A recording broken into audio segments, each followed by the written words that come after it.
much for coming. This is really exciting. We're over capacity, we're sold out, we're psychedelics for climate action.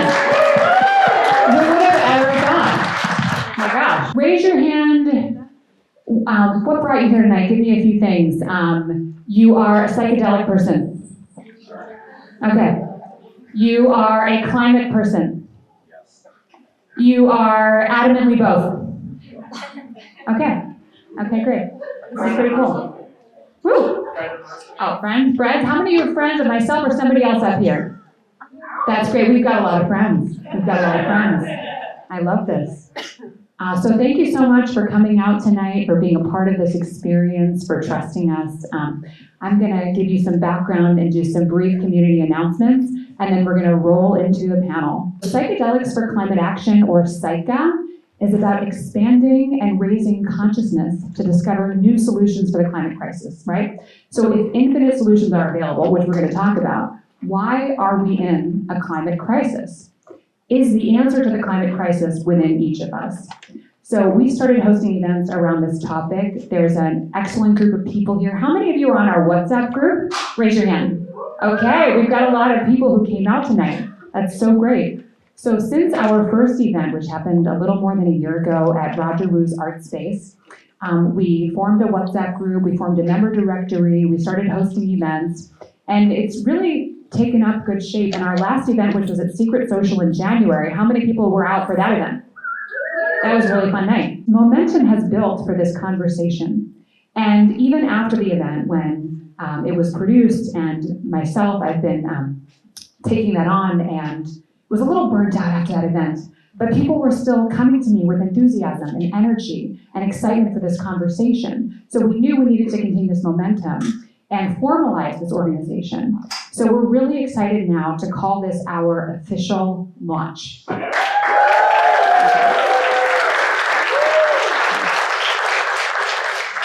So we're really excited to do it also with the people who are here tonight, who have been with us on this journey. Bennet Zelner, who spoke at our first event. Give it up for Bennet from Connected Leadership.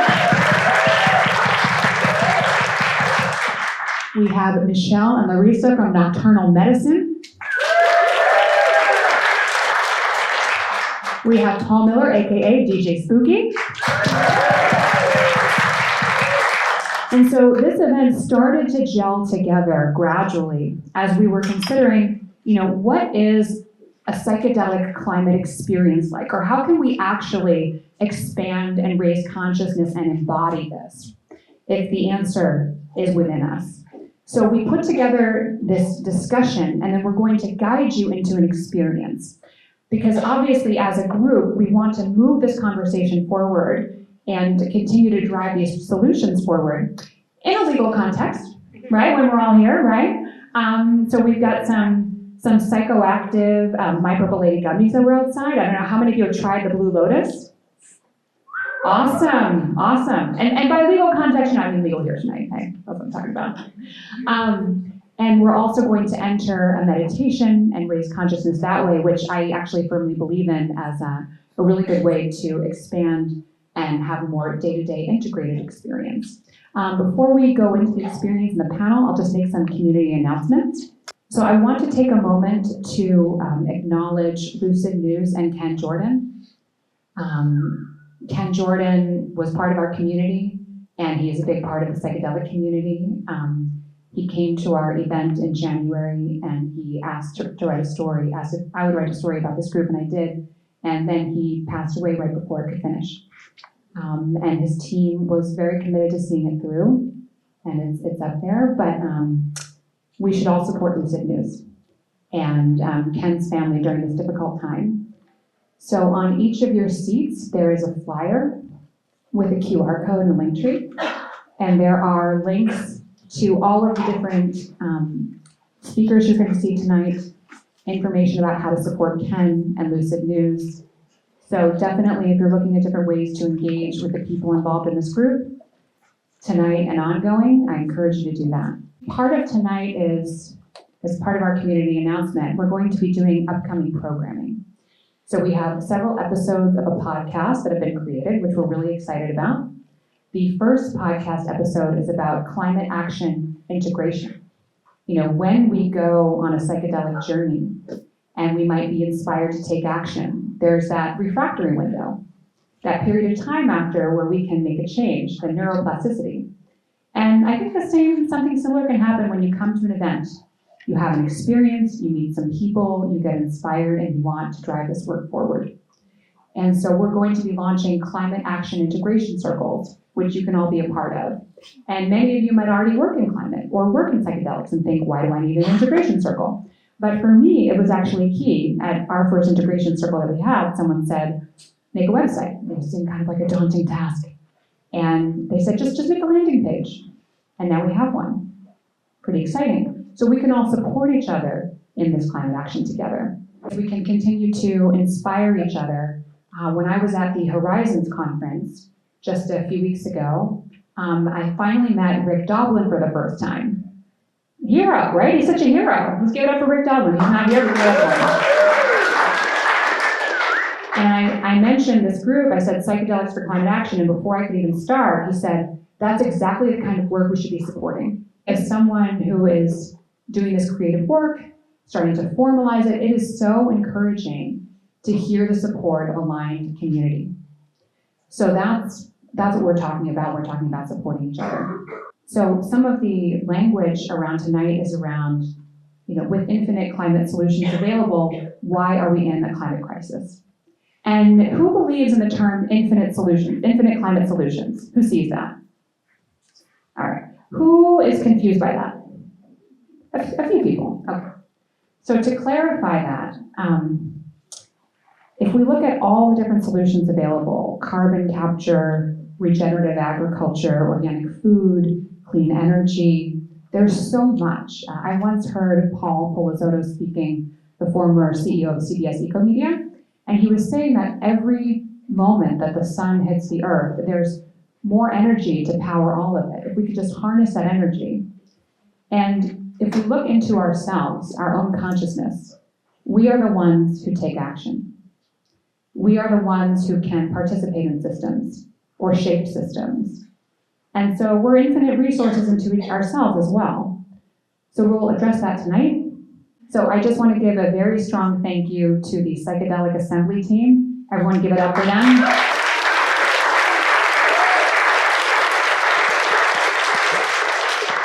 The Psychedelic Assembly is a community cafe and library and to support this beautiful psychedelic community.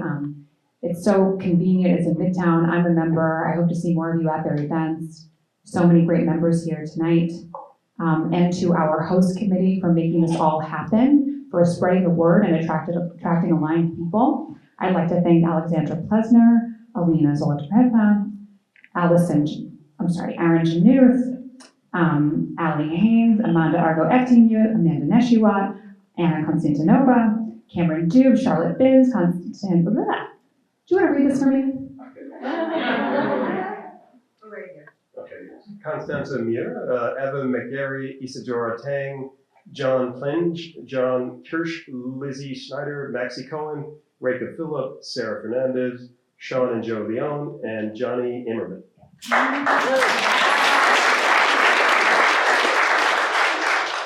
And I really want to thank our sponsors and promotion partners, Curious Elixirs, Gotcha Vakasha, Brooklyn Psychedelic Society, Dig Differently, and New York Climate Tech. We also have an exciting event coming up on June 30th, so save the date. We're going to have a mycelial-themed event with Dig Differently, our partner, and it's about reconnecting humans with nature through the creative consciousness. Sean and Joe, raise your hands. We're going to hang with these guys. It's going to be awesome. Let's start with introductions. Paul, here we go. Introduce yourself. First and foremost, can we give a shout out to Marissa?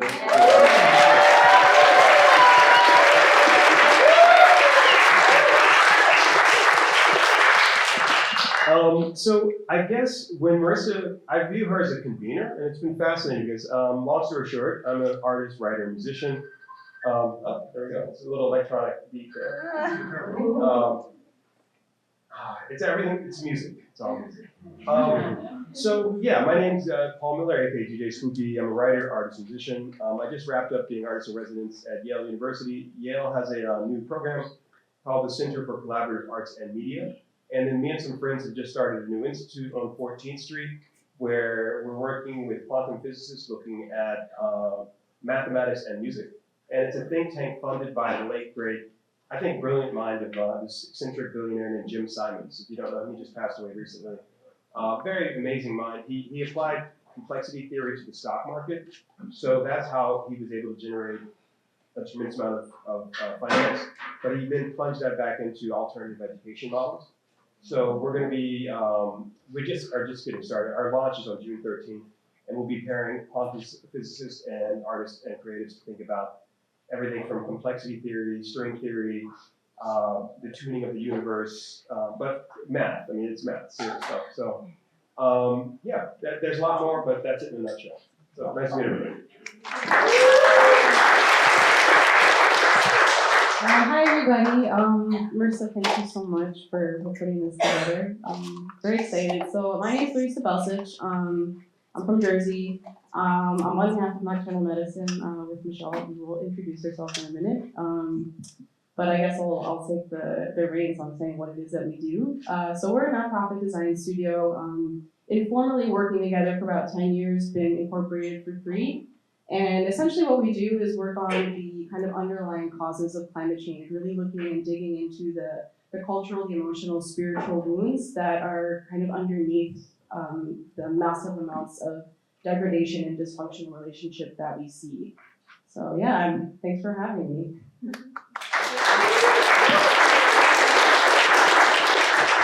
Hello, everybody. So, as Larissa said, my name is Michelle Shofet. I am one of the co-founding directors of Nocturnal Medicine. And just to add on a little bit to what Larissa said, we work a lot with parties, meditation, ritual, ceremony. We try to create ways to help people process and metabolize things like climate crisis and ecological degradation in ways that get you out of your head, out of the intellectual realm, and into your body, into your emotional landscape, into the spiritual dimension.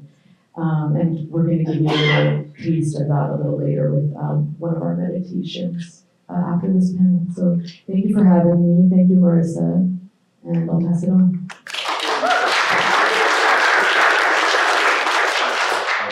Thank you to Marissa, of course. My name is Bennet Zelner. I'm an economics professor. I teach in the business school at the University of Maryland, although I live up here. And I'm different from most economists and what's called a regenerative economist. So my focus is on applying the patterns and principles of nature to socioeconomic systems. I do a lot of work in the psychedelic space. Some of my work focuses on developing regenerative economic approaches to the brain care, so approaches that don't employ the same business as usual models that I would argue are making most people unhappy in the first place. And I'm also involved in a research project with my colleague, Michelle Sampson, which is called the Connect Leadership Project. And it's the first large-scale approved academic study to examine the effects of psychedelic experiences on decision-making by corporate leaders. So, yeah, I'll leave it at that.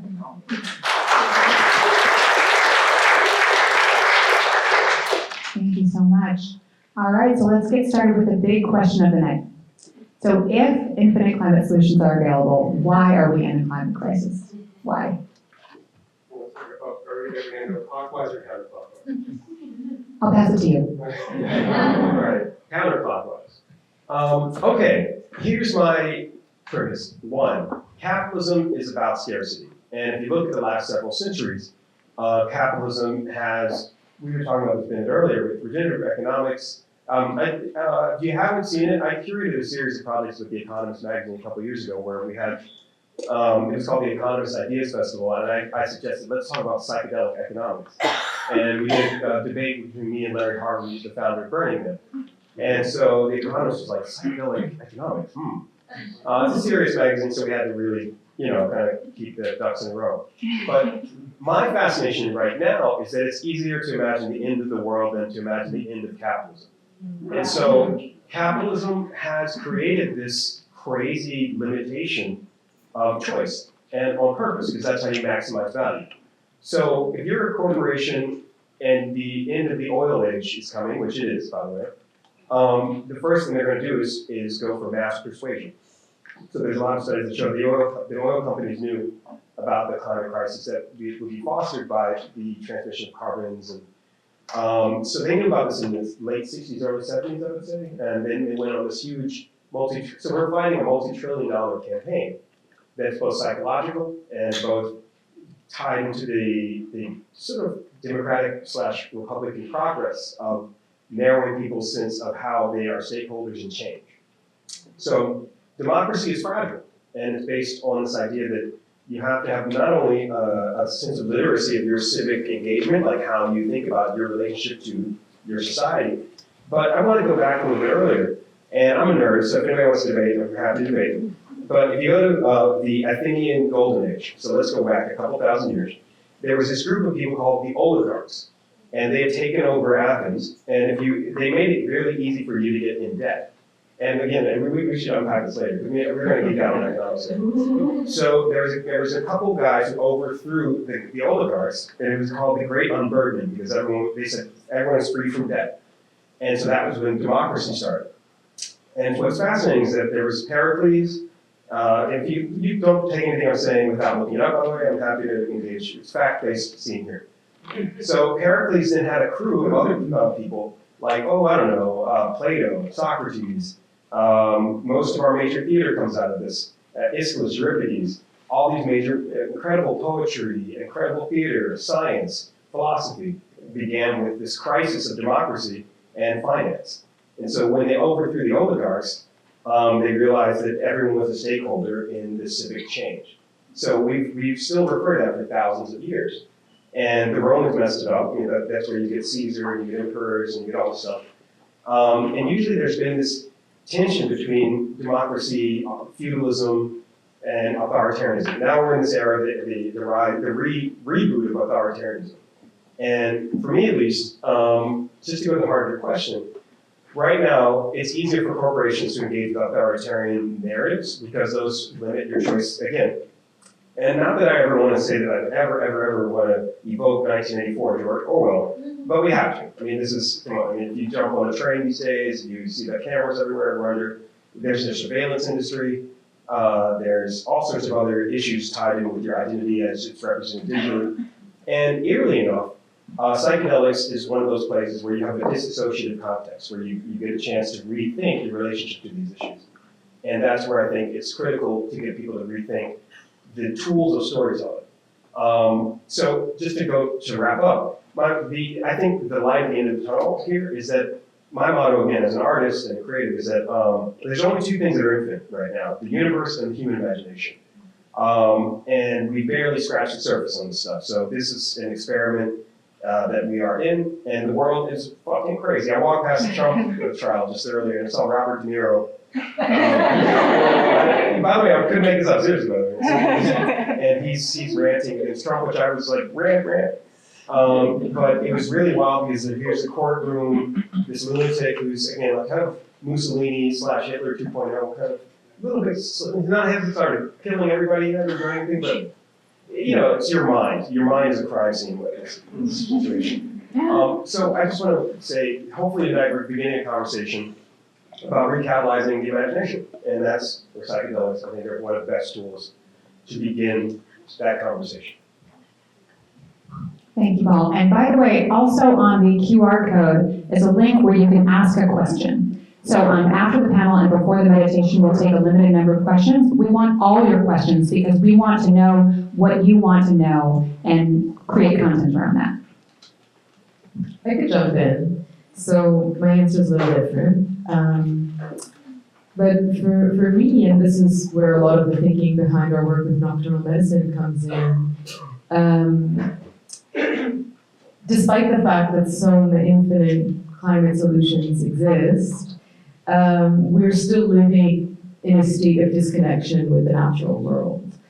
And so if you were to kind of like dig beneath the layers of kind of capitalism that Paul is mentioning. What capitalism necessitates is a state of disconnection from the natural world. In order to exploit, in order to kill, in order to harm, you need to be in a state of disconnection.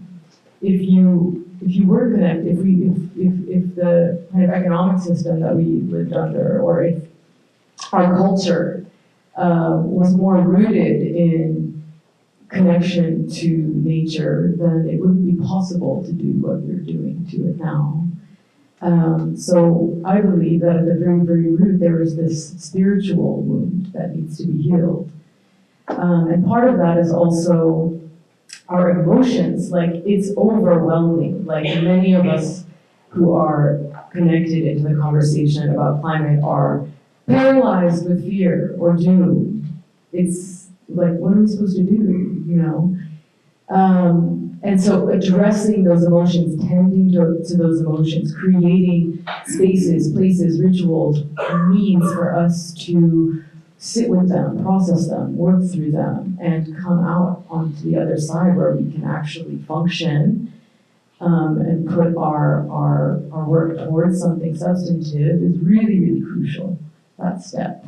So for me, it's so deeply connected to our emotion, our spirits. Thanks. I agree with a lot of what's been said so far.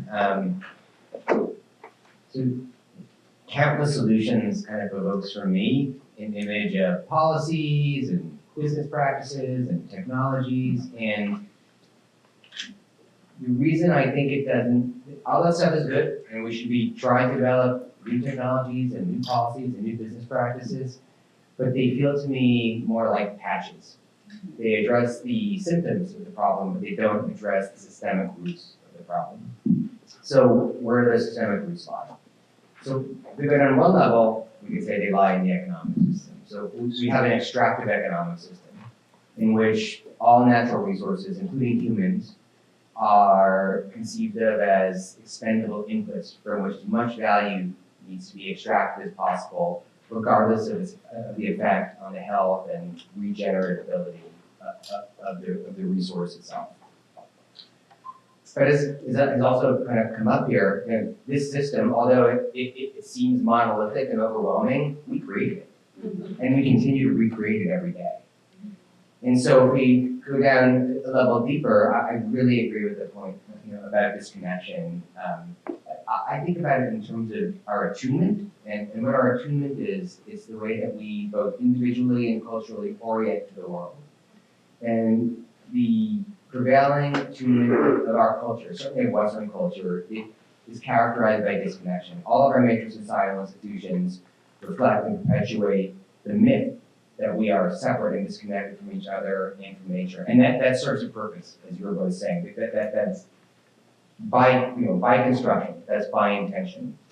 But what that also means is that we can shift things by starting here. Inner work to shift our own attunement from a disconnected attunement to a connected attunement, an attunement in which we recognize or remember our intrinsic interconnectedness with all things and beings, and the mutuality of the relationships that support life. And I'll stop there for now, but I think I can get a bit more into some of that stuff later if it makes sense. Thank you, Bennet. And it shows the multifaceted views of the problem, right, that exists. So when we talk about raising and expanding consciousness to discover a way forward, right, what does that mean? Yeah, I'll go first. I think one thing to kind of keep in mind is that, you know, we're talking about disconnection, we're talking about, you know, this kind of lack of attunement. I love that word. And there's this sense that, like, none of that is our fault, that, like, that's an inheritance, right? And this is like a multi-generational, centuries-long systemic inheritance that we have. You know, for those of us, for example, raised here in the US under dominant culture here, that's kind of what we were given, you know? And it's very deep. It's deep within us, it's deep within the kind of ways we have of connecting and relating to one another and to the world around us. And so to shift that, it's not easy, right? It's not a matter of like thinking different thoughts necessarily, although of course things like daily practices or trying to have new habits or new routines, these things are very helpful. But we have to go deeper, because it's really about a reorientation of the spirit and a shedding of things that no longer serve us, right? And for me, I think that is what is so exciting and powerful about the potential of psychedelics to come into this work, to come directly into that space where we need to kind of have that transformative experience that reconfigures, reconnects. Something that it makes me think about, there's, and I'm gonna apologize because I don't remember whose theory this is. If you want to know, ask me later and I will find out and tell you. But there's a theory of education which kind of speaks to the three orders of education, and it speaks about the third level of learning, which is the level of transformative experience. And an example of this is experiences had by astronauts, right? When they leave Earth, and they actually look back and they get to see the planet for the first time, and they're not on it, and you're like, oh my God, there she is, there we all are. And so many people who have seen this have just reported an entire shift in the way that they understand themselves in relationship to existence, to all of us. And that's kind of what we need. Yeah. Can you repeat it? Sure, it's how do we raise or expand consciousness? And then that kind of segues into our next question, which you could speak to, with or without psychedelics. Okay, I think, I actually think the world itself is, I'm a big fan of this idea of the theory of the holographic universe, which there's a guy, Brian Greene, he's up at Columbia University, he has a great book called The Elegant Universe. And the idea is that Einstein, when he was coming up with the general theory of relativity, he had this term called spooky action at a distance, where he was trying to figure out when you observe something, you interact with it's called a quantum probability.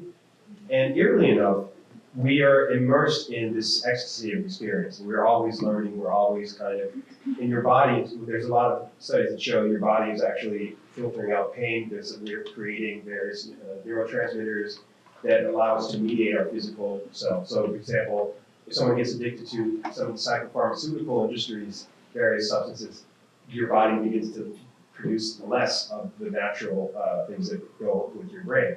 So that's called addiction. And eerily enough, we're in an era where we're now in an attention economy.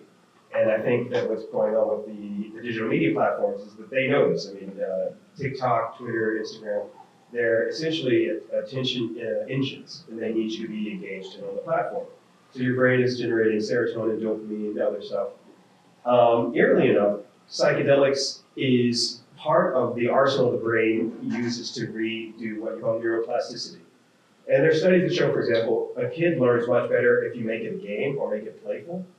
And if you make it like a chore and it's an industrial thing, they lose attention. So I was reading a study a while ago where a kid learns 20 times faster if you make it a game. So if you keep things playful, if you give them a sense of agency, their brain rewires. Same with learning a new music instrument or learning a second or third language. Your brain. So to me, one could argue psychedelics is a different approach to neuroplasticity. And again, there's science and everything I'm talking about. I'm very interested in the empiricism of the brain and the fact that we have its neurotransmitters. It's about your identity as your body and mind not being separated. Most of these are weirdly the legacy of the artifact of the 20th century sense of industrial psychology and the Cold War. Long story, the Cold War was when psychedelics came up.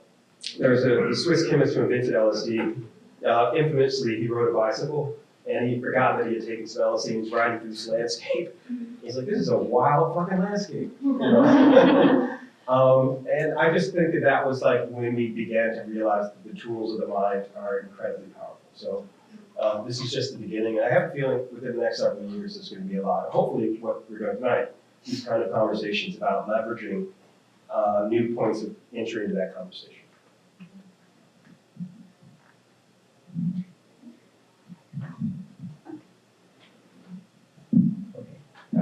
So I have a lot of thoughts, but I'll try to keep it concise.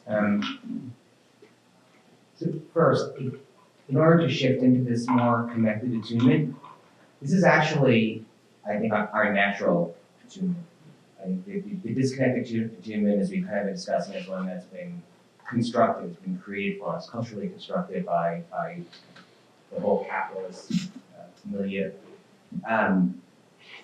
So, and we can, I'm not going to go into this now, but if people want to later, we can do a deeper dive on why this connected attunement is something that is within us. It's literally the pattern of life. So I'll give one example. So your heart pumps blood. The heart doesn't withhold blood from like your fingers and your toes or other organs. It pumps blood to all the organs, and it's not doing that just to be nice. It's doing that because all the organs have to be healthy for the system to survive. Yeah. And so this is the pattern of life. That same pattern, that mutualistic pattern, exists at every level in your body. It exists at the cellular level, the molecular level, it exists at the quantum level, it exists at the intergalactic level.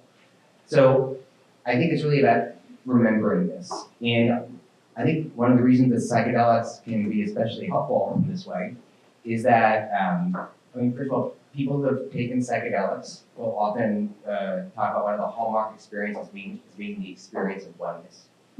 And clinical research has shown that one of the primary mechanisms through which psychedelics, psilocybin in particular, lead to reductions in clinical symptoms and increases in well-being is by helping people feel more connected to themselves, to others, to the natural world.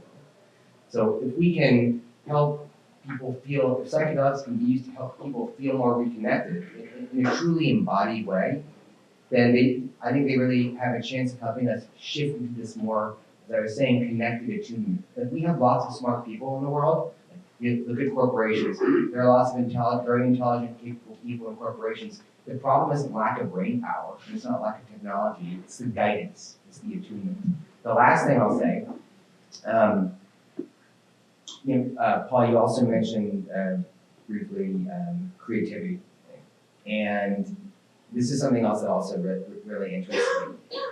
And we live in a world of complex systems, and arguably we live in a world of increasing complexity. So one of the things that psychedelics have been shown to do, Paul was talking about how they increase neuroplasticity.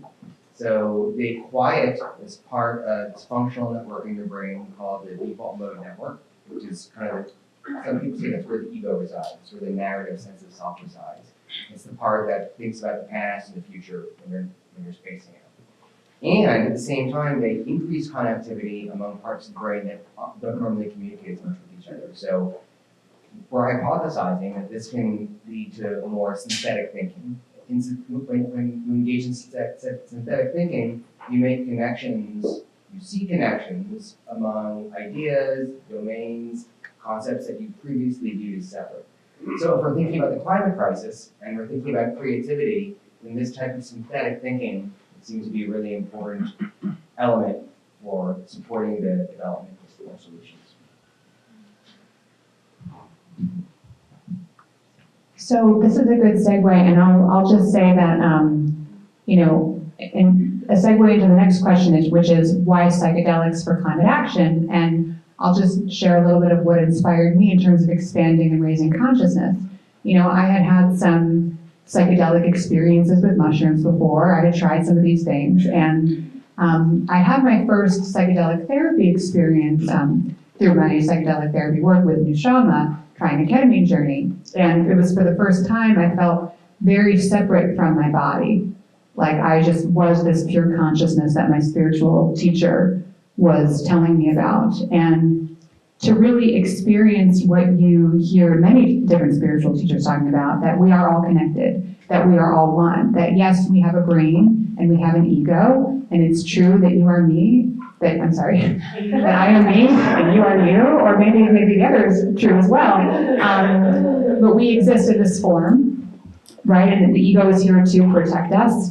with making good choices, with not getting hit by a car, right? And so if we look at how to connect some of these dots, it's also about healing the self and then therefore in relation to the reconnection with nature. So by making sure our cup is full and we're coming from that place, I definitely thought of psychedelics and environmentalism as very separate. They were the fields I was working in, and then Bennet one time said to me, he said, it's all the same.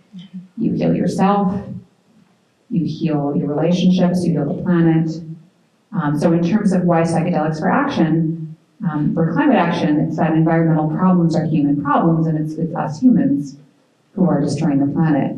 So if we look at the different ways that psychedelics and expanded consciousness can contribute to climate action, whether it's compassion, regeneration, healing, mental health, creativity, and play, what stands out to you?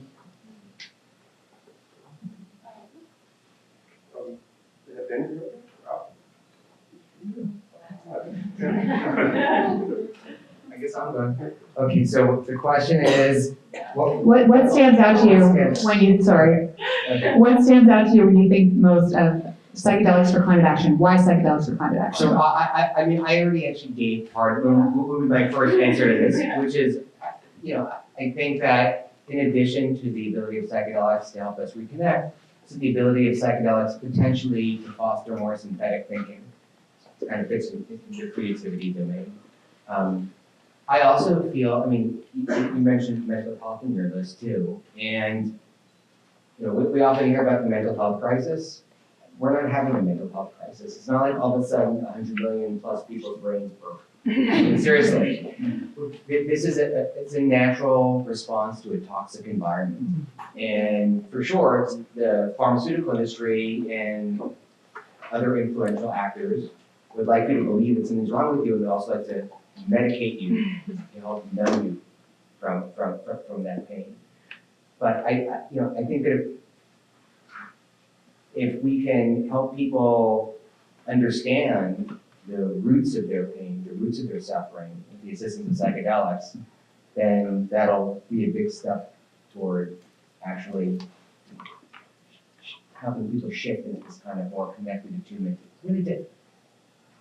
To really understanding what it is that's at the root of their anxiety. So I can say more, but I think so. Let me jump on that, actually. I have fun. I want to bounce this idea out to you as well. I have this crazy theory. I'm a huge fan of Paul Stamets, and his film, Fantastic Fungi, if you haven't seen it, absolute classic. I think it's on Netflix or whatever streaming. But basically his premise is that fungi was the first internet. And they had this sense of sharing the root systems of all the resources far in advance of our civilization. The planet's been around for 4.5 billion years. Fungi have been there far earlier than us. And they're actually, one could argue, mushrooms, other forms of psychedelics are just their root systems communicating. So, eerily enough, the human, if you think about when we have had certain political crises, I'll give you an example, like the Salem witch trials. A lot of people felt that there was a mold on the berry called ergo that they ate that made them hallucinate, and then they started blaming women. So they would, America, so they got crazy, and next thing you know, people are being burned at the stake and all sorts of stuff. But if you look at most of the last several centuries of when there's been upheaval, when there's been insane madness, the plagues, all sorts of stuff is when nature and humans are imbalanced. Imbalanced, not like IMB, imbalanced. And we're in the middle of the 6th grade extinction. A lot of species, I believe we're losing a couple species a day at this point. And one could argue we have lost the ability to imagine that sense of being a stakeholder in the future of the planet. The planet will be here, we might not be. And so from my perspective, the fungi are a tool that we can use to help re-engage our sense of looking at deeper, older systems that have sustained the planet. So another one of my favorite foods is algae and kelp. So I usually in the morning when I have like spirulina and mix with matcha green tea or something like that. And lately I've been mixing in like lion's mane mushrooms in my coffee in the morning or something. But the longest living people on earth are usually the Japanese, and they have this tradition called sound bathing. So if they're feeling anxiety or stress, they'll go in the middle of the forest and sit And they realized that that helped balance their sense of tradition and engagement. And if you look at the people who are having decreasing longevity, it's Americans, the Russians. Russians obviously because of alcohol, vodka. In America, because we're a culture. I don't know if anybody ever looks at the happiness index. It's like the world's happiest place generally is Finland for the last couple of years. I have no idea how they got that. But America's been sliding on the happiness index like way down in the news. And it's so I think for the climate action, it's the battle. Half the battle is the narrative and giving people a sense of being a stakeholder in change. Your average New Yorker doesn't realize Central Park was not a park; it was a black village, and they raised it was called Seneca Village, and they got rid of all the black people and then said, let's put a nice park where all these poor people used to live. And now that's the most expensive real estate in the world. It's where the value of Central Park's worth over $1 trillion if you actually measured it. So, but imagine if we did a valuation of all green spaces on the planet and said this is beyond calculation. Like we just, but again, capitalism, it breaks, it just can't kind of start to think about that. This whole system breaks down. So I think for the bottom line, the takeaway is how do we give people better tools for critical thinking, which I think psychedelics are 100% for that. But then the other hand is saying that the entire incentives are aligned to make you, like you said, break your brain, figure out, if you look at alcohol, meat, et cetera, so the list goes on and on and on of toxic stuff, hypersaturated fats, sugars, stuff that your gut biome. By the way, your gut is a different kind of brain, so one could argue you do a lot of thinking with the gut and the way the chemicals we consume in most of our foods. We're not just having an epidemic of mental health, we're having an epidemic of cancer, diabetes, heart disease, all sorts of things that if you start getting a little further into different approaches to psychedelics, again, fungi, algae, kelp, other very healthy foods, your body is very thankful for that, and you can see immediate, all sorts of really good health benefits for that. And again, Paul Stamets, great film, fantastic fungi, if you haven't seen it. So now we're going to transition into the conversation about why meditation for climate action. So I know for me, meditation has been an amazing tool. Obviously, psychedelics are a very strong accelerant to raising and expanding consciousness. We cannot take psychedelics every day. If we did, we might, get a little wacky. And I know, for myself, meditation has been an incredible tool to make me feel balanced and centered, to calm the amygdala, which has been, part of what psychedelics can do and get you into that more creative, that more loving state with less fear. Earlier, I think when I was giving my opening, I was a little bit nervous. I might have been talking a little fast. And now I'm feeling a little more centered and grounded, and I've been breathing and meditating to myself over in this corner. So why meditation for climate action? Sure. Well, to what you just said, Marissa, and to what we were speaking about earlier, there's such a sense of urgency and overwhelm, and many of us, when thinking about climate and ecological crisis and how to approach it, feel completely at a loss as to how to even begin to wrap our minds around such a larger-than-life set of problems, right? And meditation does this beautiful thing where it can return you to your body, and it can bring you a sense of calm and kind of bring you back to a sense of stasis. And from that place, something else is possible. It makes it much more possible to look at and confront and reckon with some of these challenges that we're facing. I'll also speak to the way that we use meditation in Nocturnal Medicine, because it's one of the tools we work with quite a lot. And for us, meditation we use it as a form of storytelling. We create all kinds of meditations for climate grief, meditations for connecting with water or stone, wildfire.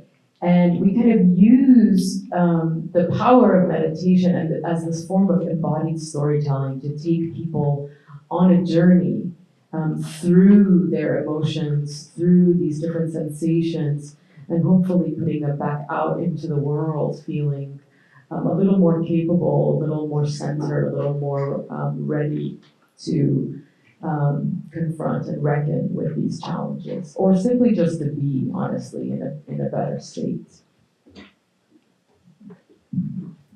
Yeah, I want to go back to something Bennet was talking about, of just like the reattunement, because I think, and especially again in the way that we use meditation, that's what we're trying to do for people, is get you out of, your thinking mind into your body and into that kind of natural state that Bennet was talking about, where you are just kind of with the world. You're just with it.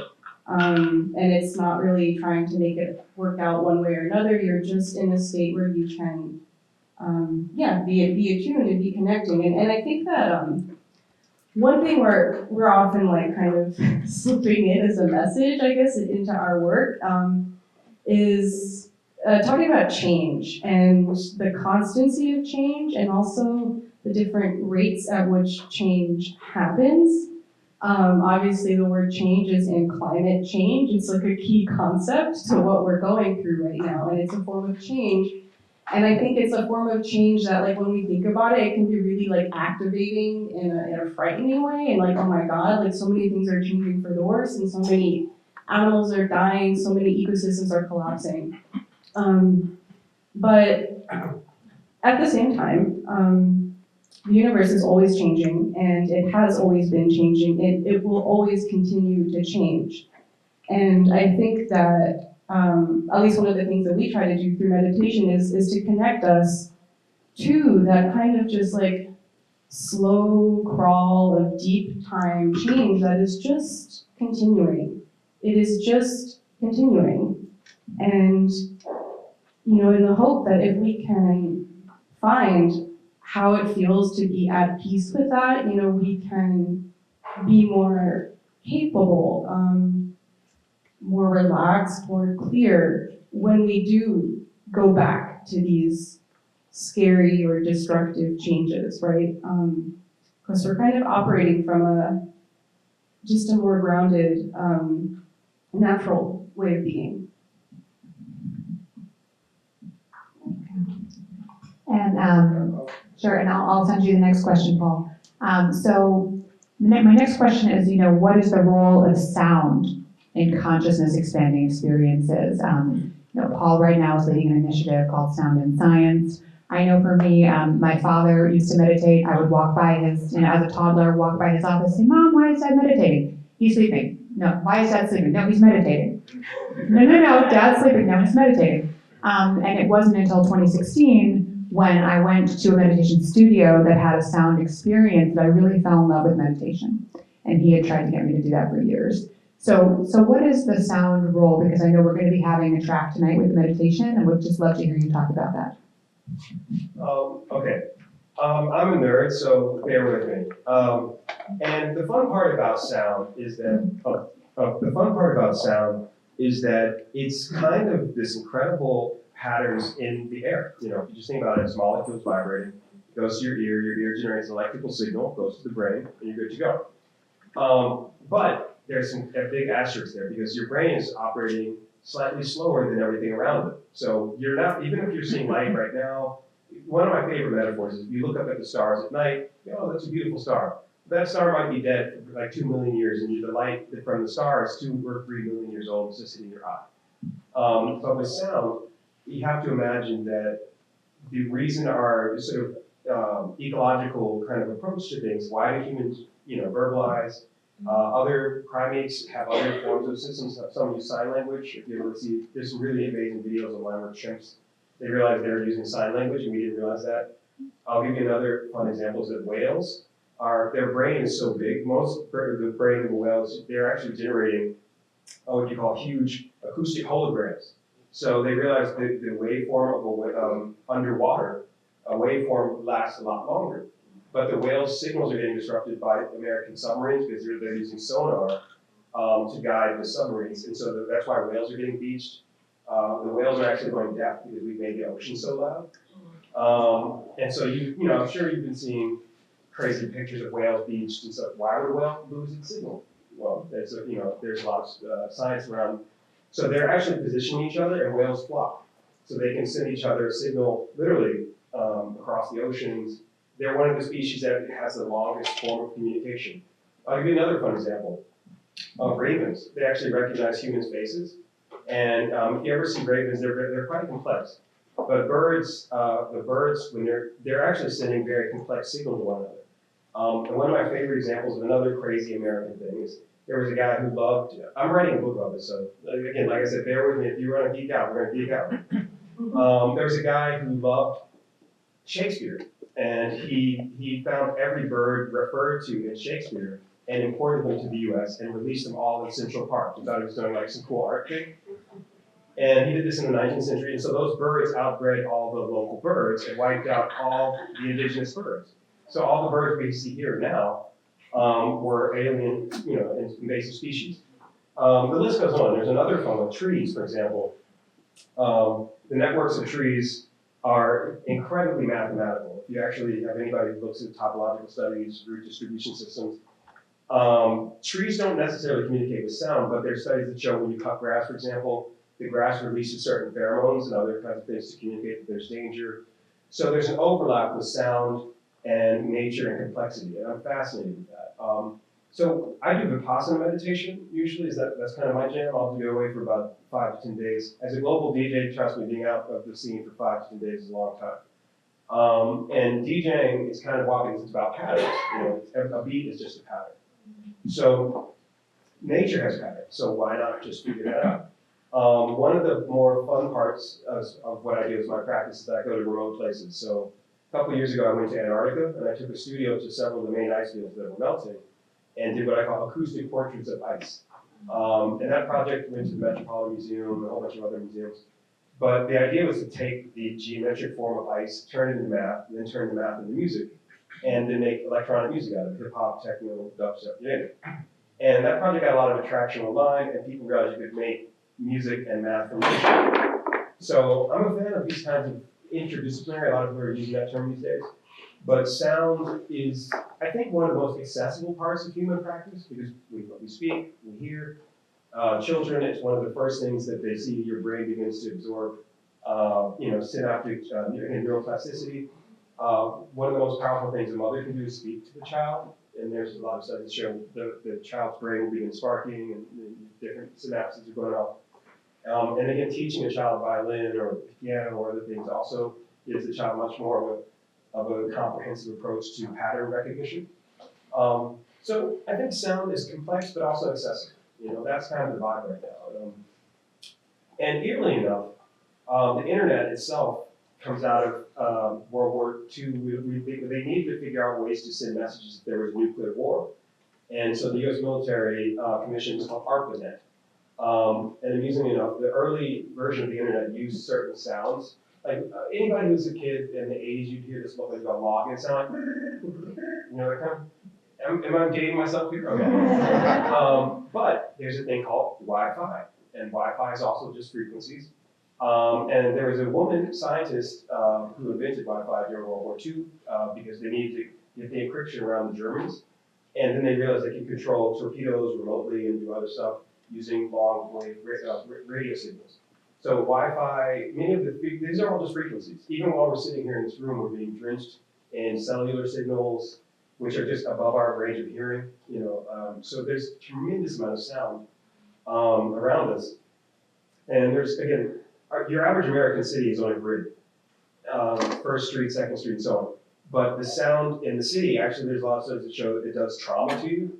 And New York's one of the loudest cities in America. So if you go to Central Park, there's a decrease in sound, but if you're in Times Square, the Dolby level, the decibel level, is about the sound, same equivalent of standing behind a jet engine.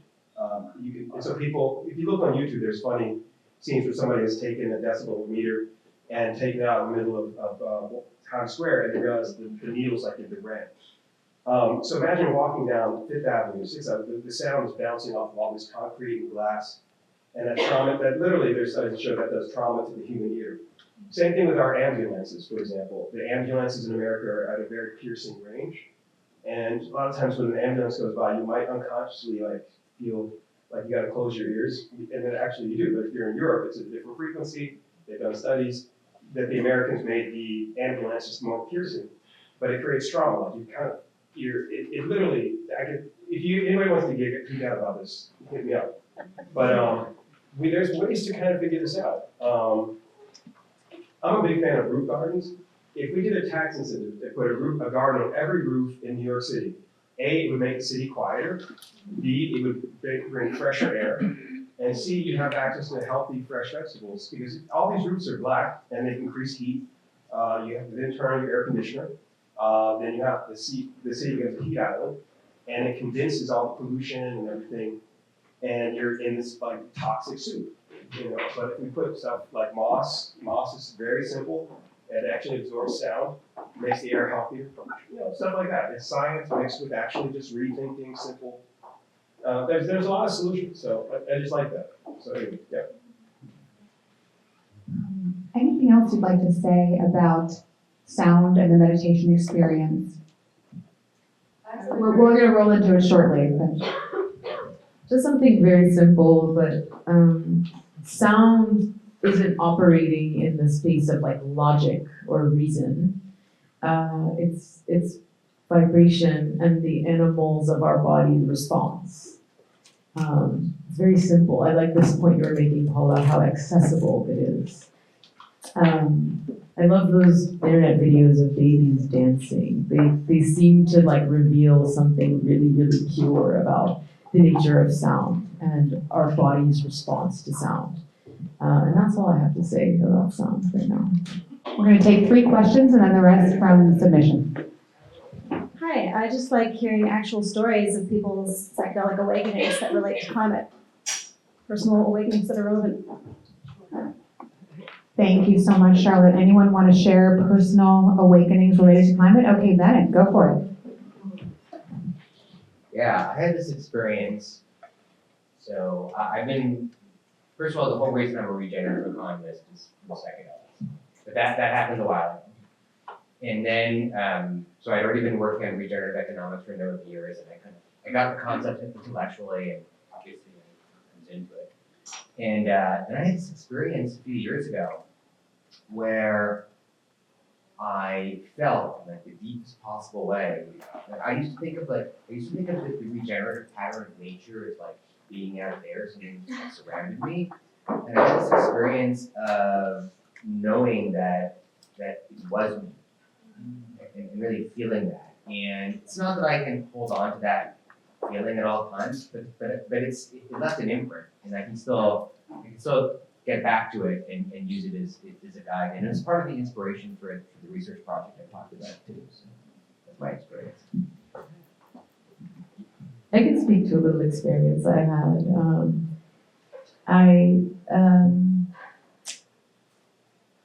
On a few different psychedelic journeys, I returned to this really, really clear notion that my body's an animal and it knows what I need. It knows what it needs before my mind does.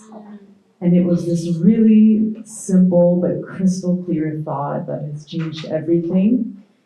And I also developed this tendency to look out into rooms or streets of people and to see everybody as just an animal, a creature eating, a creature confused, an animal clocking another animal. And it has shifted something in the way I see people with a sense of divine love, which has been really profound for me. The first time I grew up in Washington, D.C., near DuPont Circle, and some friends of mine, growing up in D.C., there is the federal level of government, and then you have like the local. And the federal is all these huge buildings and, sort of imperial architecture. And I grew up near DuPont Circle, and a friend of mine was like, hey man, I got some liquid acid. And I come home I went to Bowdoin College in Maine, and I did 2 degrees, one in philosophy, the other in French literature with a minor in macroeconomics. And I was taking the summer to try and figure out where I was going to go. And some friends of mine, there was a crazy bank in the middle of DuPont Circle that had been put under federal indictment because this is DC. And the bank had been closed. And so it was called Riggs Bank, which anybody, again, in the 90s, there was this thing called the Iran-Contra scandal. So the bank was closed, but the kids in the neighborhood, we figured out how to sneak in there and we would throw parties. And so occasionally we would throw this crazy parties in the middle of this crazy bank, in the middle of this extremely wealthy area. And the police never bothered us. But a friend had gotten some liquid acid from some local person, and they gave me a sugar cube of it. And the party for that particular night, we were in this bank playing like old school dub reggae and hip hop or something. And I took the sugar cube, and I was supposed to go, I was interning, I'd gotten a very prestigious internship with the State Department in conflict resolution. And so that night I took the liquid acid, and the next day I was like, I can't go to this, man.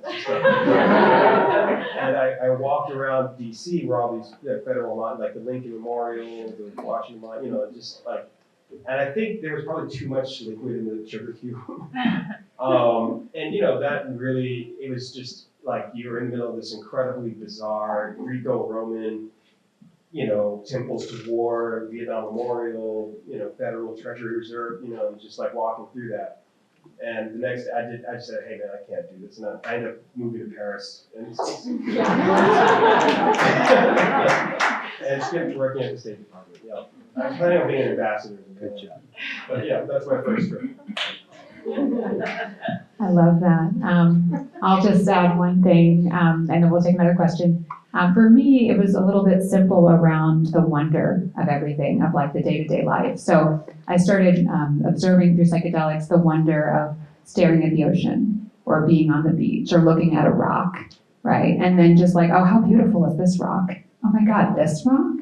You gotta be kidding me. And so I just developed this more habit of wonder and really taking things in when it came to nature, and therefore being more connected to it and remembering that we are and wanting to care for it. But I now catch myself doing that in my day-to-day without any sort of psychedelics. And for me, that's such a big gain that I integrated this sense of wonder into my day-to-day and a reminder to continue to do so. Yeah. All right, another question. Here we go, Carlos. Can I stand up? Yeah, sure. So I really related to Michelle's answer, and also to yours, Marissa's. So there's this legacy from the Enlightenment of the great chain of being, and it really puts humans right at the top. And I keep hearing human imagination here. And as long as we put human imagination way up here, like it seems like we're forgetting the wonder in very simple things and the interconnectedness. So like I'm just wondering how we can possibly, maybe think the way that there's this Aboriginal Aussie cultural theorist Tyson Yunkaporta, he has a wonderful book called Sand Talk. And the ideas within these other ways of seeing the world, how to relate to everything, everything, even rocks, but the lowliest creatures as not somehow down here. And there's a co-equalness and just the reality that we're sharing this space, and perhaps it's mediated through love and wonder. So, but how do we get there? Psychedelics, answer, maybe that's a question, but. I'm not sure this is exactly the answer you're looking for, but I want to share a program that we're working on right now, that we're developing, which is a psychedelic retreat that is specifically oriented around climate consciousness, environmental consciousness, for people who want to connect more deeply to the natural world. And so it's going to be in San Pancho, Mexico in the fall, and we're kind of designing a series of practices, rituals, ceremonies, moments to stitch together actually like engagement with the natural world and the kind of wonder that you're speaking about with psychedelics. So bringing those two together in this really, really beautiful coastal site. So if anyone would like to learn more about that, feel free to come over later. But that's one way that we're trying to bring these two things together in a really, really deliberate way. Thank you, Marissa. It's maybe a brutally simple question, is a hope. Do psychedelics, or basically that kind of magic, doesn't do anything except, in a sense, engage us with other beings. imagine we tend to, reconstruction, we tend to imagine the world is full of things like us. But a friend of mine, Lynn Margos, discovered that every last cell in our body is literally invaded by mitochondria, by chloroplasts. I happen to have worked with some of the 430 million-year-old plants, and every last one of them was infected, so-called, by mycorrhizal fungi. And your 60 square miles of roof space could be covered with plants plus those. So it just doesn't, in a way, just the imagination, doesn't it just invite us to meet other beings, which we tend to imagine we're somehow singularities? Yes.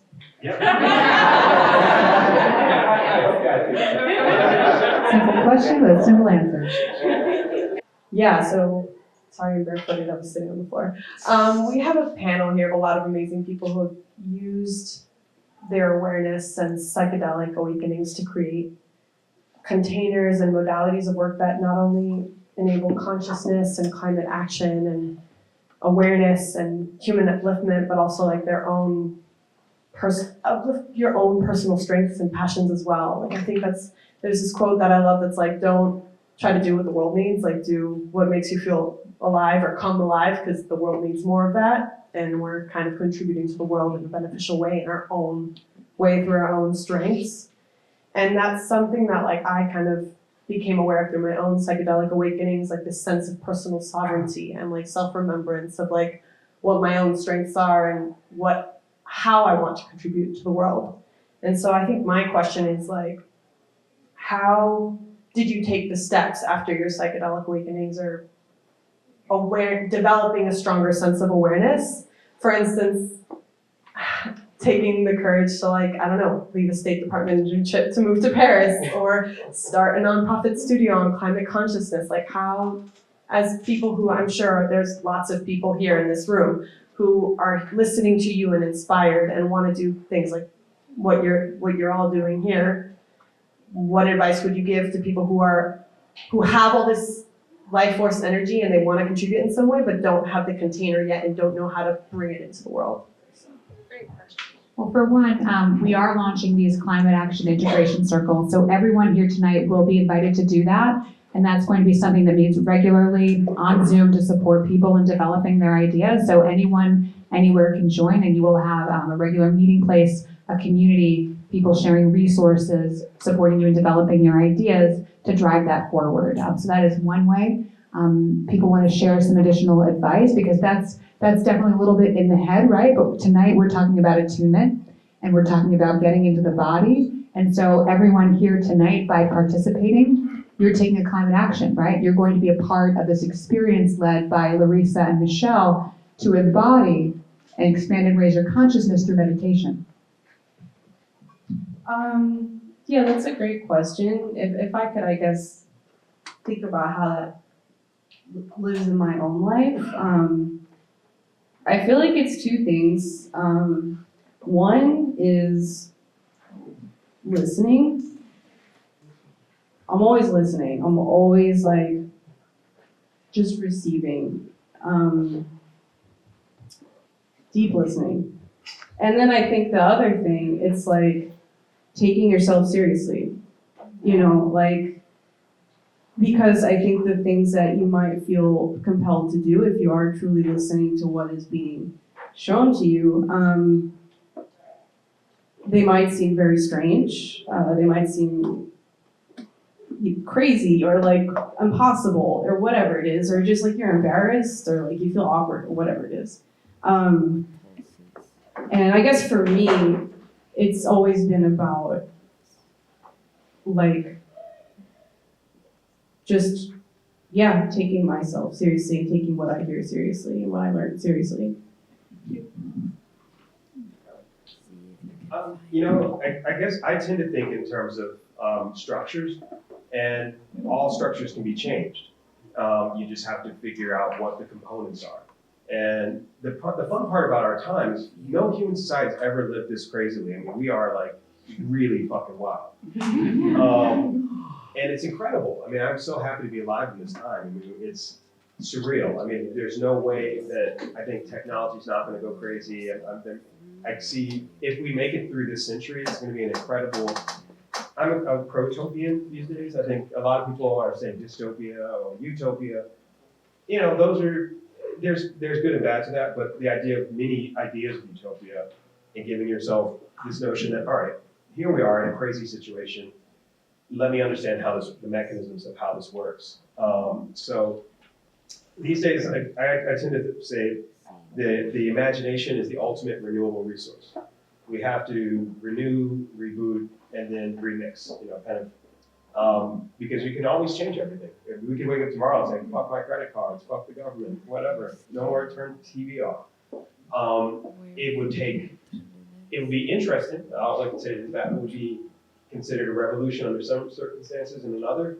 You know, Adbusters magazine is a great magazine. If you haven't read it, they have a buy nothing day where you don't, and people are find it's difficult to buy nothing. I find that intriguing. So I think there's so many, and this is what I wanted to say thank you to Marissa, that I'm so happy to see you guys in this audience, and it puts me in a good mood, because there's a lot of stuff that puts you in a bad mood these days. So thank you guys for coming out, and thank you, Marissa, for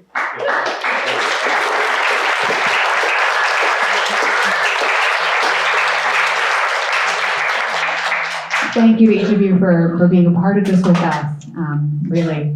So we're about to move into the experiential part of the night.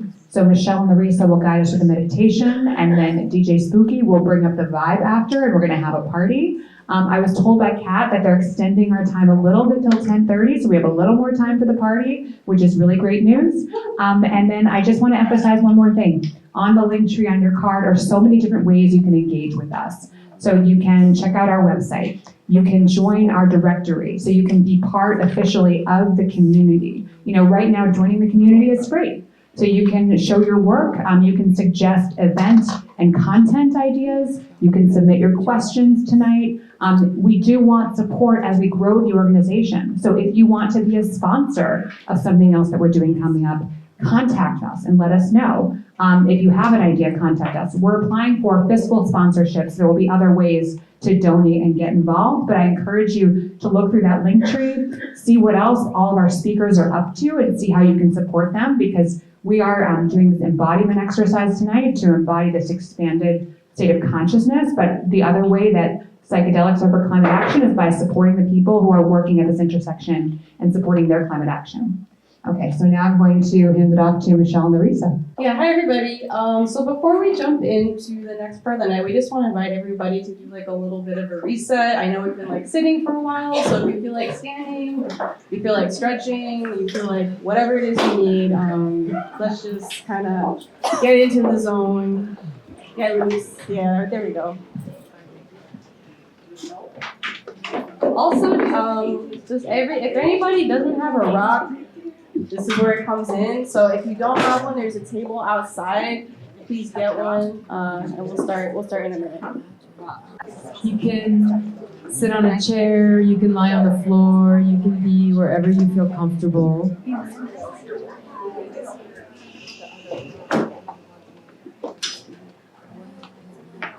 And let's begin.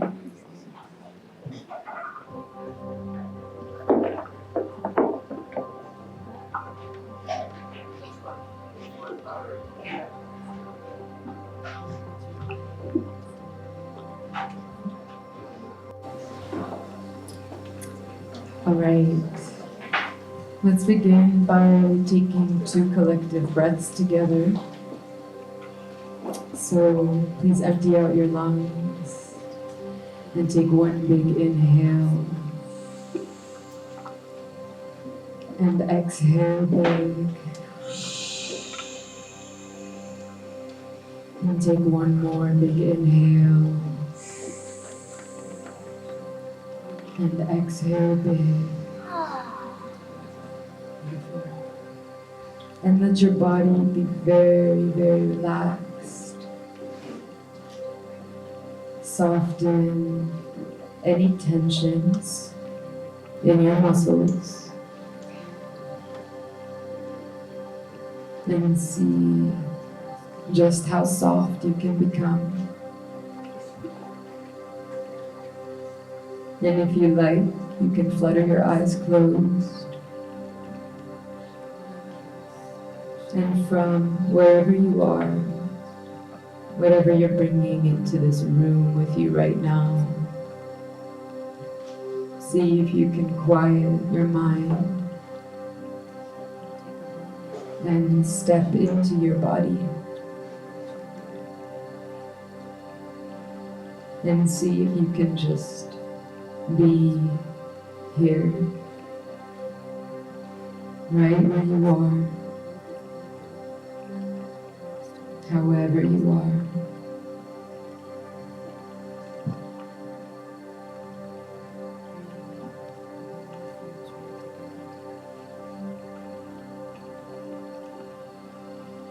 We are gathered here on an island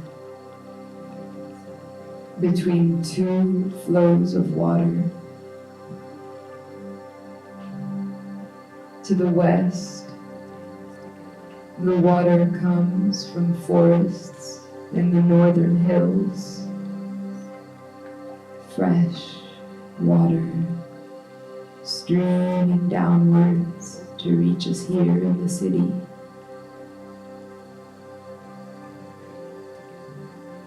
To the east, the waters move with the tides, rising and falling with the cycles of the moon, to and from the ocean.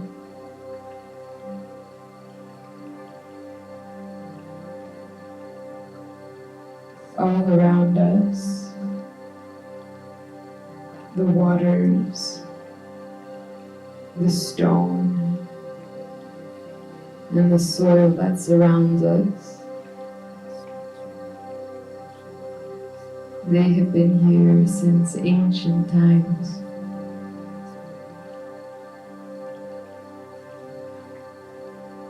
If you're not already holding your stone in your hand, please take it now. And let your fingers run over its surfaces.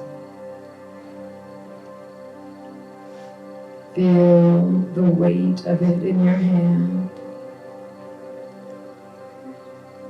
Its texture, its temperature.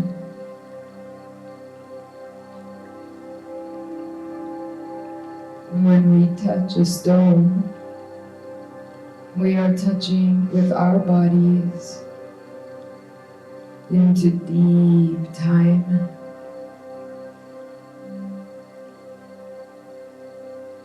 We find that the present moment contains the past.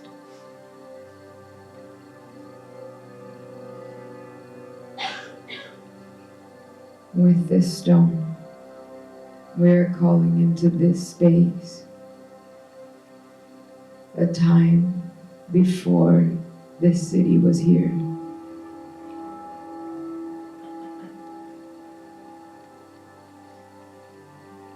Since these stones were formed 100 million years ago, they have been bearing witness to us.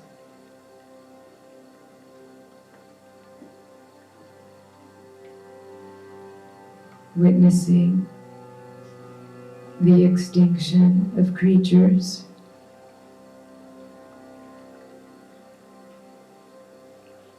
witnessing the wisdom of the stewards,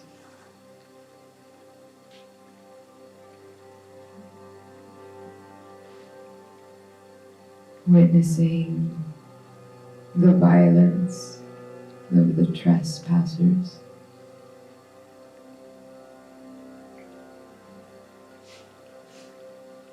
This stone in your hand was here as the glaciers melted, as the rivers formed, as the cities and towns blossomed on the riverbanks.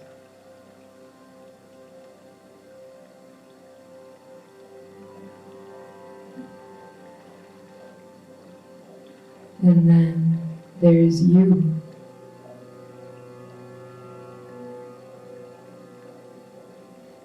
You with your beating heart, with your body, your history.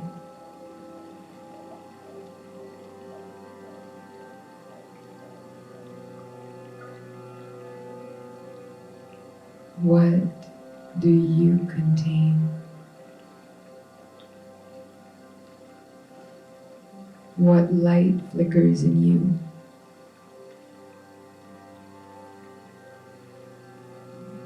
What sorrows weep?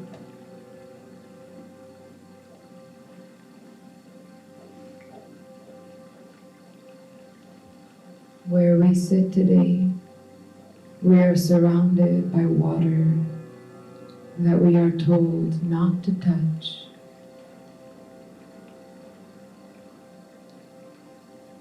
Water that holds a lineage of disregard and abuse.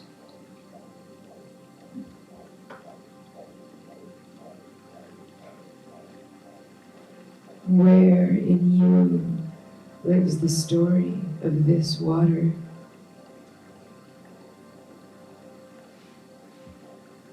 See if you can find it. For the stories are all around us.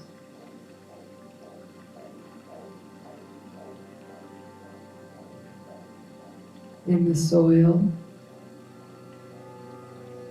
covered over and starved of air, treated as empty of life.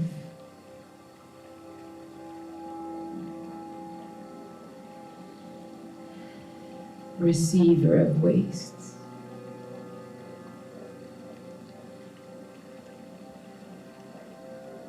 In the water and the riverbed, who for so many years have been told to carry away the city's waste.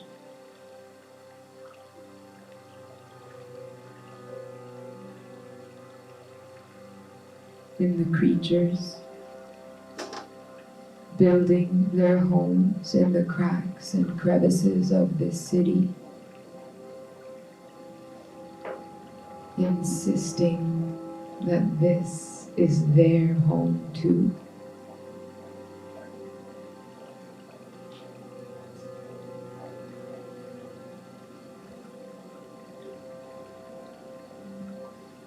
In the story of air,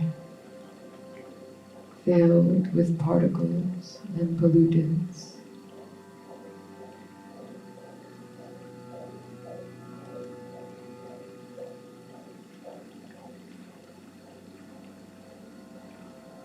the story of people becoming sick just from breathing.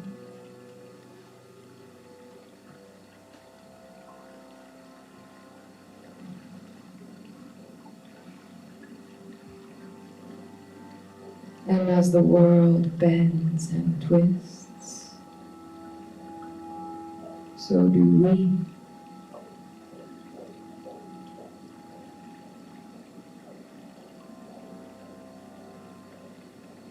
As it slips and slides into strangeness, extinctions,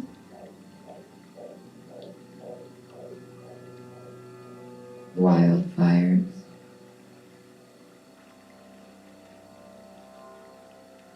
floods, droughts,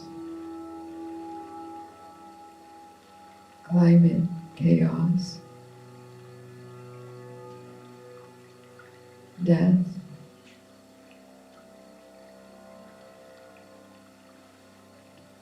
so do we.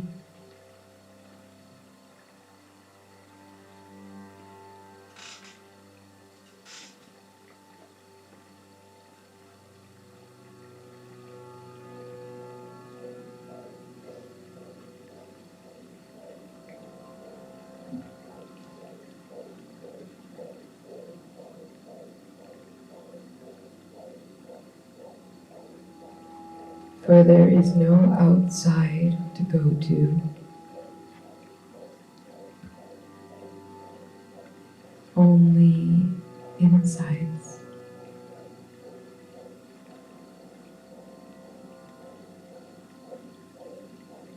Only connections.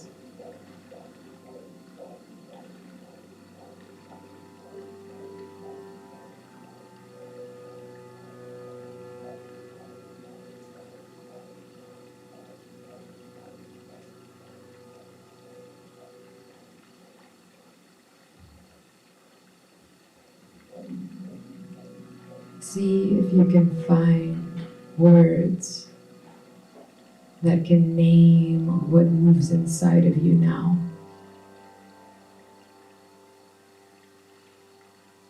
Is it sadness, fear, hope, love?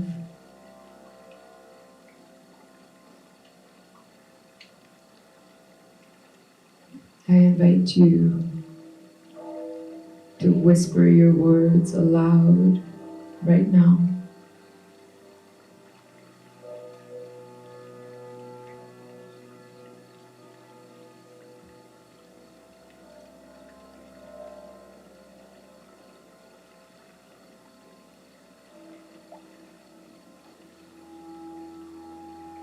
And see if you can find what lives underneath all the words.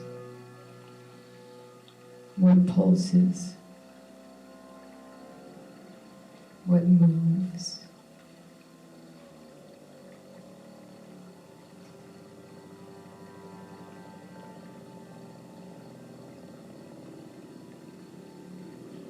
See if you can find it.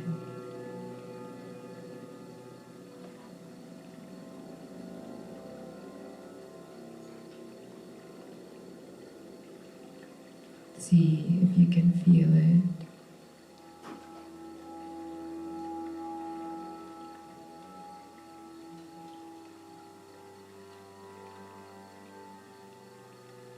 And see if you can pour yourself through your feelings and back out into the world.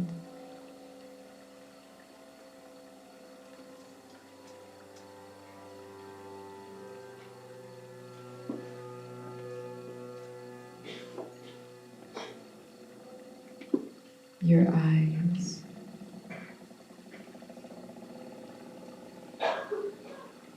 seeing the world through your love.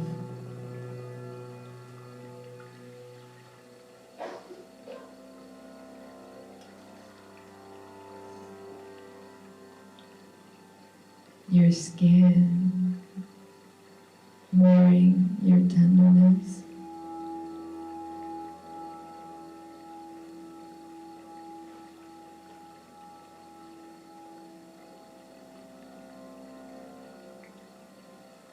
Your hands, wearing your grace.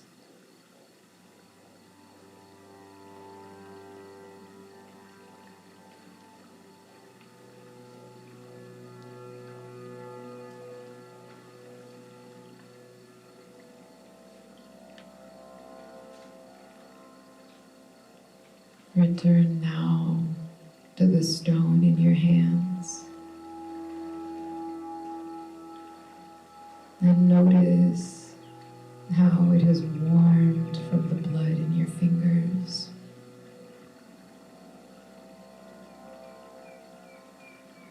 How you meet one another.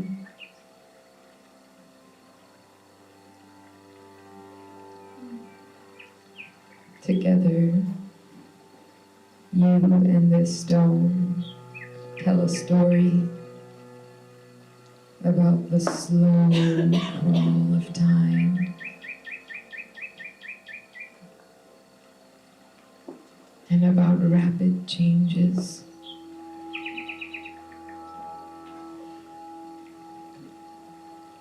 About witnessing, about feeling,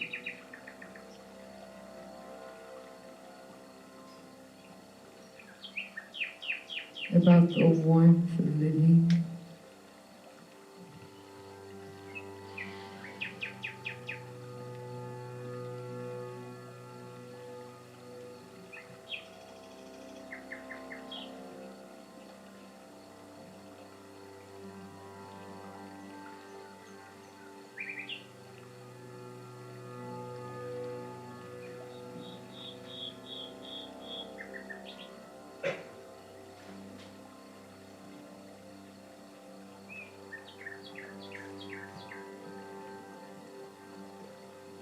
What's next for you and this stone?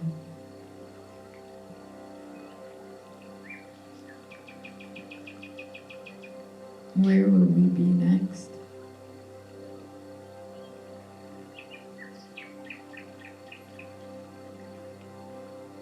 How can we reimagine our future?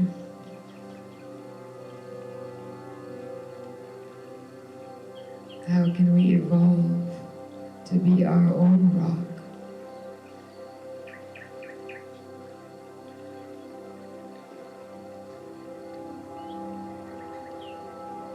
How can we flow like water with whatever the future holds?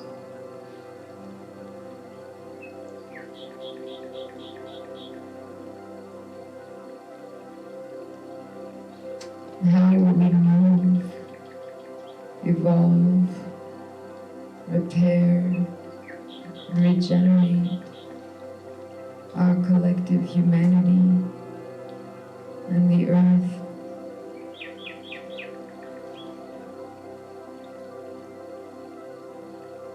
Let's expand our awareness here.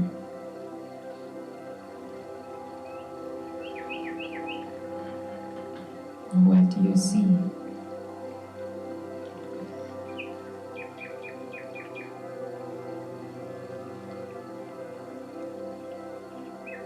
As our climate changes, how can you participate?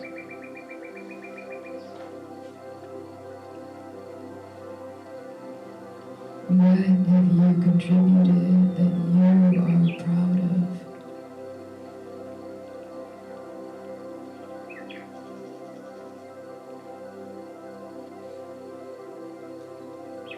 What would you like to do more of?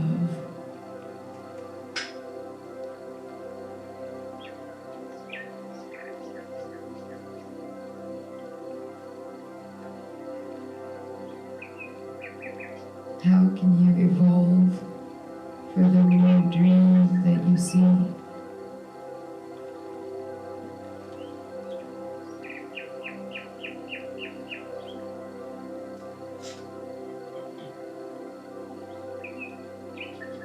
What action will you take away and integrate into your life?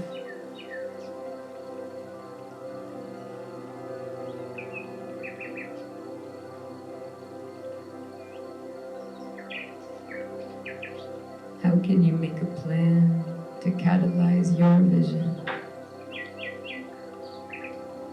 How can this community support you?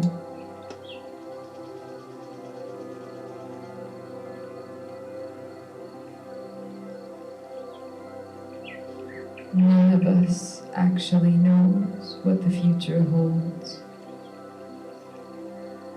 and anything is possible.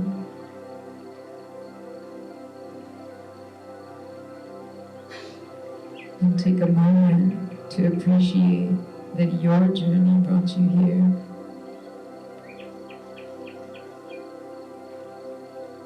That this room, with this mindful group of people, wants to make a positive impact. Dreaming of a new future together.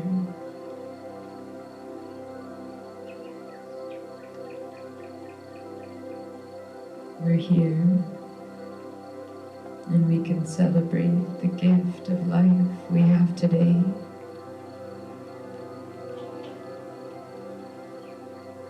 to dance together with old friends and make new ones.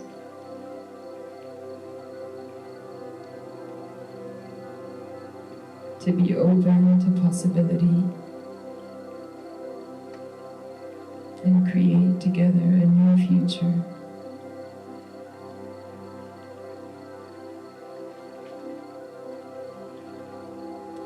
This is just the beginning.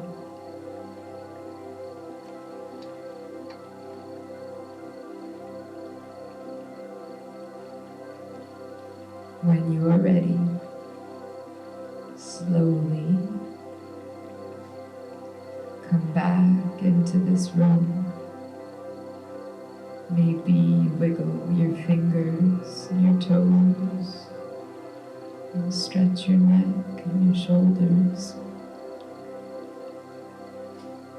And flutter your eyes open.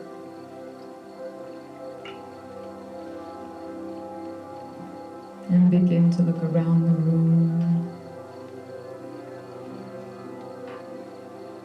Take in all the things and the people. The faces of those that you know and those you don't know yet. In a moment, I will ask you to take your stone and to give it to something or someplace or someone in this room. I invite you to introduce yourself to others, choosing people you don't know yet, to share your experience, your perspectives, and your anticipated actions, to say your dream aloud.